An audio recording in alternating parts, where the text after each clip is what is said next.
Thanks for coming to check out my dahlia patch. It's September 21st, it's my birthday, and I'm going to show you around some of the blooms that are happening and take you through the rows and just show you what the garden looks like. So come check it out.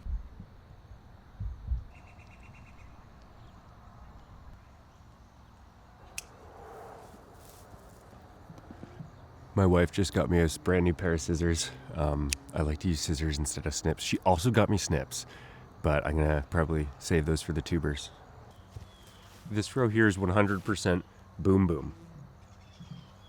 I like to put boom boom in almost all my arrangements because it's just nice, it's very neutral, it's white, it's small, it fits, it's got these long, skinny stems, so it's a good cut flower. I recommend boom boom, that's why I have a full row of it. These two rows beside me I've just jammed packed with all kinds of different varieties.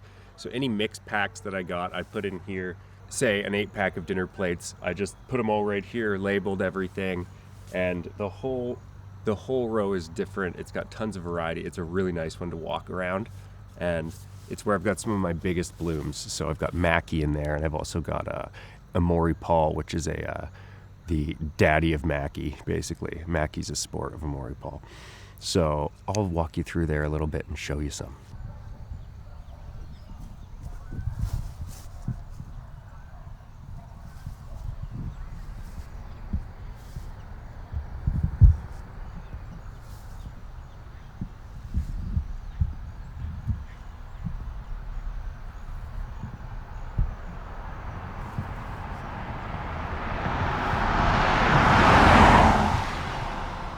Cafe au lait is here. Cafe au lait Royal is here. Got Akita. A lot of dazzling magic and dazzling sun. Here is my Emery Paul, just starting to bloom. But you can see the size of these buds. They're honking. So that's pretty fun. Look at this. This is my Mackie, which is a sport of Amori Paul. Also honkin'. Like, those are almost tennis ball sized. This is Wanda Capella and Ferncliff Inspiration. They look really nice side by side. Somehow an urchin snuck through here. It wasn't supposed to. What are you? You are Cutie Patootie. Beautiful.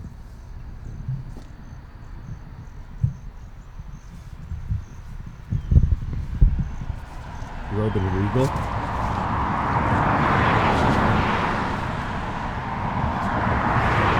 So those rows are really fun. These two rows I think are my favorite right now. They have some of my favorite varieties. Look at the size of this Kamano Sitka. It is getting very tall out here. So I'll take you through this row too, because it's overwhelmingly beautiful. It's my favorite. It gets really tight. So I barely fit. Check this out.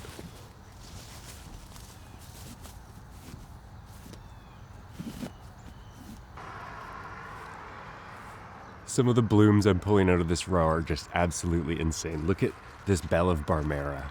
It's huge. You know, I had to sacrifice a couple for it, but it was worth it.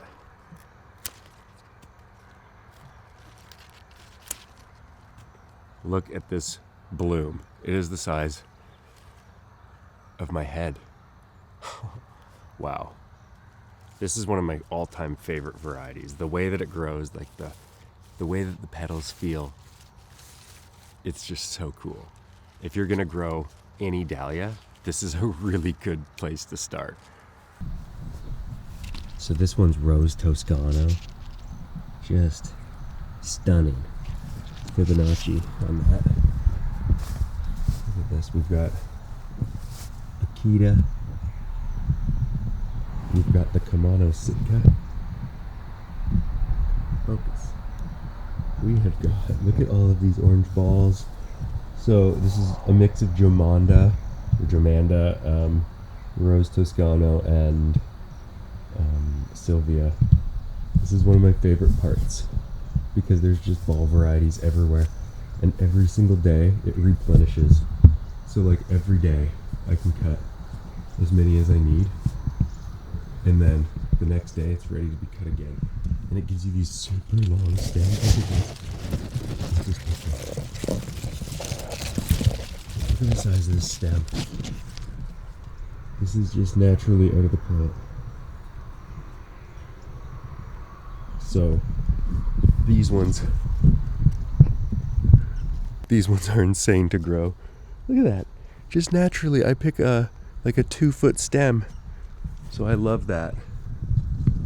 And here we've got everyone's favorite, Bloomquist Jean.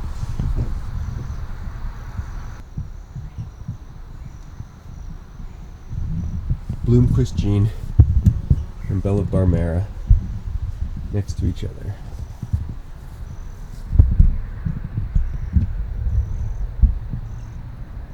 That's your Bella Barmera. I know that the sun's getting on it and it's not going to be the best for the video, but look at these floral. Hi, floral. Look at these things.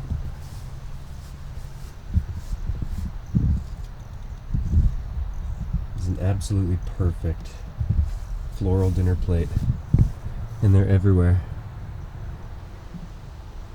There's no shortage of perfect floral. But then going this way, we've got Elsie Houston, and we've got Penn's Gift. This is a big Penn's Gift section. I'm really excited to provide Penn's Gift next year, so I'm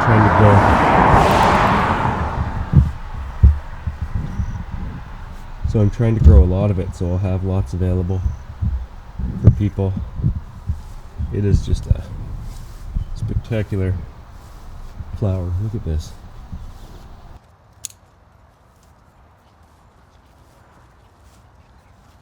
Penn's Gift is absolutely remarkable. This one's got a blown center, but look at the size. Like, it's just spectacular.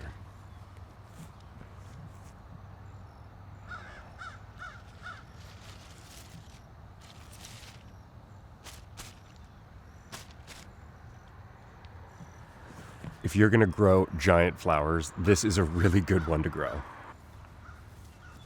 So on the other side across from Penn's Gift, I have Rosendale Peach, and then I have Appelsini Sniga. Appelsini Sniga is very beautiful, but I find maybe it's just this climate, or maybe it's this bloom, but it always burns its back petals. It's so beautiful though. But the back petal burning thing kind of gets to me. But like, look at the color combo. It's so cool. And so in this row, I've got Appelsini Sniga, and then I have Penhill Watermelon. I have some Cafe au lait, but it's blowing out the centers. I think the genetics are too mutated. I'm going to chuck those ones. And then after that, I have Cornell Bronze. I'll show you. I also have Sweet Suzanne in this row. I forgot about that.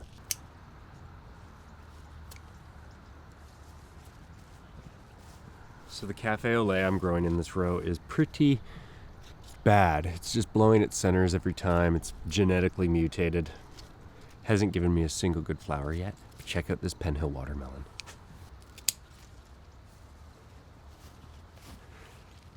These things have been coming out really nice.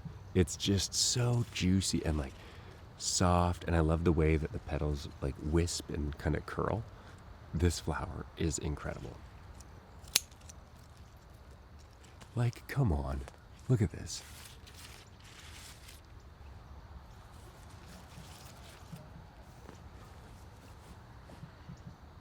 It's like the size of my head. It's got at least like 3 different colors in it. It's so cool. If you're gonna grow a big flower, this is a really good one as well.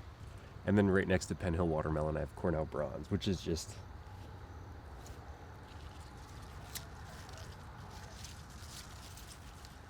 it's just so nice. We all love Cornell Bronze.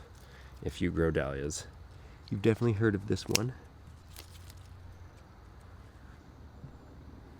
It's a ball variety, but it's like so tough. Like you could like throw this to your florist friend, like across the room, be like, whoa, pass me a Cornell bronze. Because you're not gonna damage it. It's like invincible. Like you could like beat someone up with a, fill a pillowcase with these things and kick their butt. This row is my row of Otto's Thrill. So the whole row is Otto's Thrill except for these two tubers, which are Islander, which looks very similar, but it gets a little bit bigger and lasts a little bit longer in a vase. But I'm gonna show you an Otto's Thrill.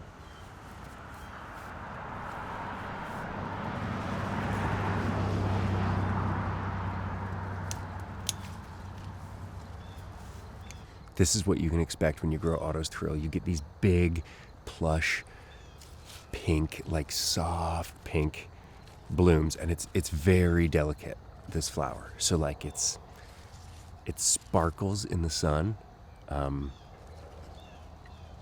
It opens really slowly, and you think it's gonna be done, and then it just kind of keeps opening. It's really cool. I'm gonna see if I can show you the sparkle. You can kind of see it right here. See the way it glistens in the sunshine? Otto's Thrill, truly a beauty of a flower, and just really soft, really, if you're a soft person, this is such a good one for you to grow. In the row next to the Otto's Thrill, I went really hard on like the maroony, pinky, purple kind of.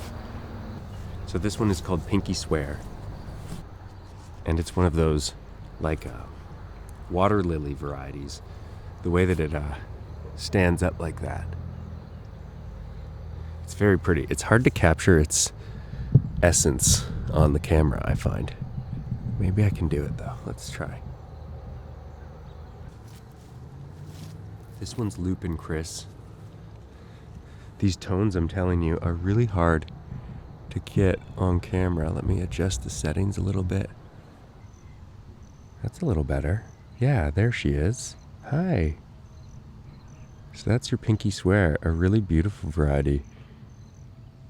The way it stands up like this. And then Lupin Chris. This is not quite a ball variety. Like, it's really soft.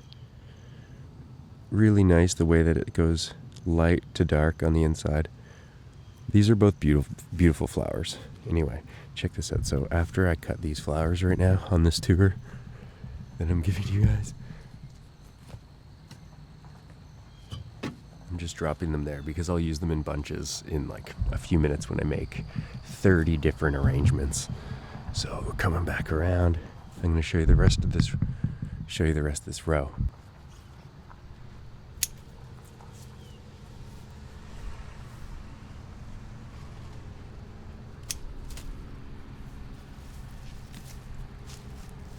So I'm growing Zoro and AC Dark Horse right next to each other. They're both huge. The Zoro's getting humongous. The AC Dark Horse is getting whiter and whiter tips. These are beautiful. So look at these. This one is Zoro and this one is AC Dark Horse. And they are both so nice. Look at the size of this Zoro. This is a really nice one. You know, one thing about Zoro is I find its back petals start to wither before it's put on its full display in the front. So I'll just pull them out like that. I'm gonna sit here for 1 second, AC Dark Horse. So I'll just pull them out like this. Ever so gently until it looks the way that I want.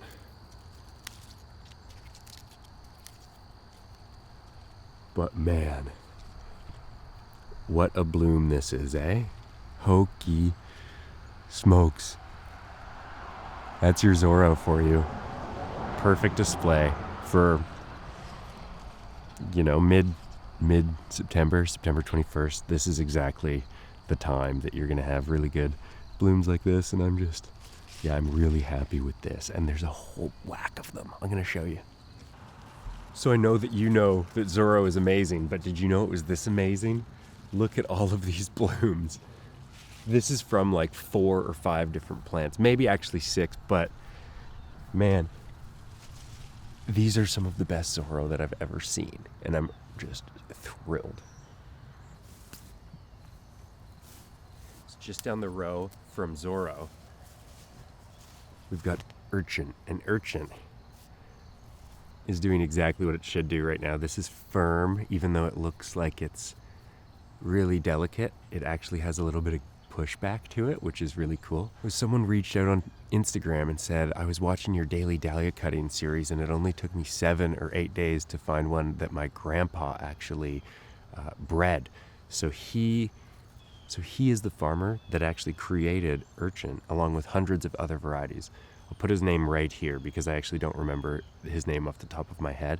His last name was Bloomfield. Bloomfield. I can't remember his first name, but I'll put it right here. And yeah, so his grandson reached out to me and said, how cool, thank you for growing my grandpa's varieties. And wow, it really meant a lot. And man, these dahlias are like doing really cool things in my life. So I'm really happy to grow them and I'm really happy to share them with you all. I'm going to keep filming them and keep making these videos because these connections are just too cool. And I'm really loving like where these flowers are taking me.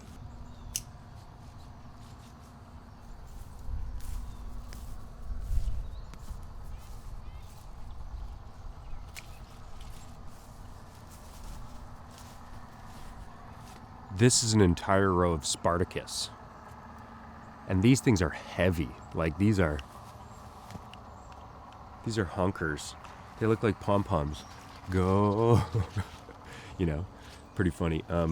These things kind of go round, which is awesome for a big variety like this. Yeah, they're like beach balls. And they go from a lighter shade of maroon and they fade into a really dark, almost like black in the right light center. Like they're super dark in the middle. Spartacus, really cool if you want to grow like massive beach balls, pom-poms. Beside the Spartacus row, I'm growing this Diva. Diva gives you these tight, purple, round, but big balls.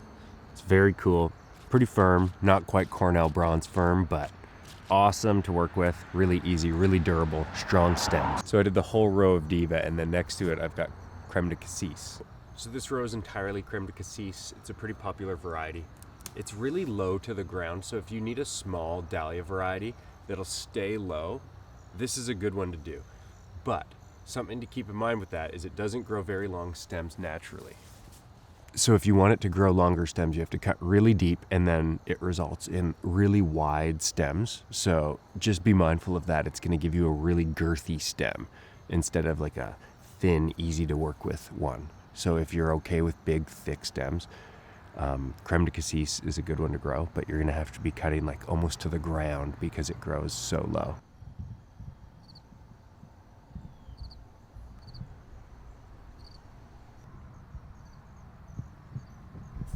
This is the dahlia stand where I sell all my bunches. I'll fill it every day with 20 to 30 bunches. Whatever I can't fit on here, I'll put behind the stand over here on some tables. And sometimes I keep them inside and then I just keep them rotating as people come. And yeah, people are coming from everywhere. It's so cool. I've had people driving like 3 hours. The other night we had our dinner in the Dahlias and we had someone come all the way from Winnipeg. You know, this is so cool what's going on out here in the Dahlia patch. Next to Creme de Cassis, we have Crazy Love.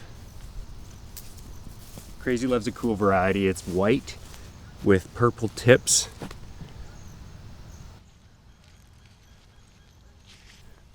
Very nice to grow. It usually gives you a nice long stem, unlike this one. And the Japanese beetles like it a lot. But if you can keep them off, you get these really beautiful, soft, creamy, almost like whitish yellow petals with the really cool purple on the very ends. It's just really cool. Let me get a closer look of it. Look at those purple ends.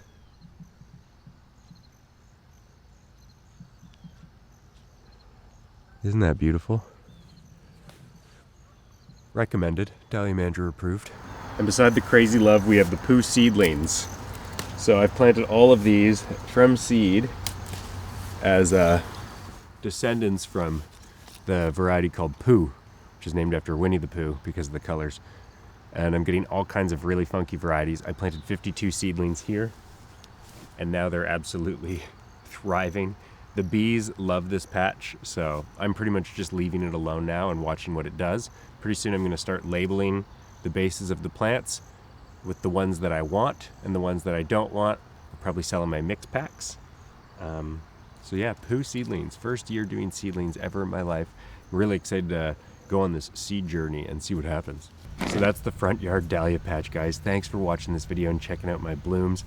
I'm in Port Stanley in Ontario, just on the north side of Lake Erie, and I'm having so much fun. If you're ever in the area, come check us out. August, September, and October, we're in bloom. So see you later.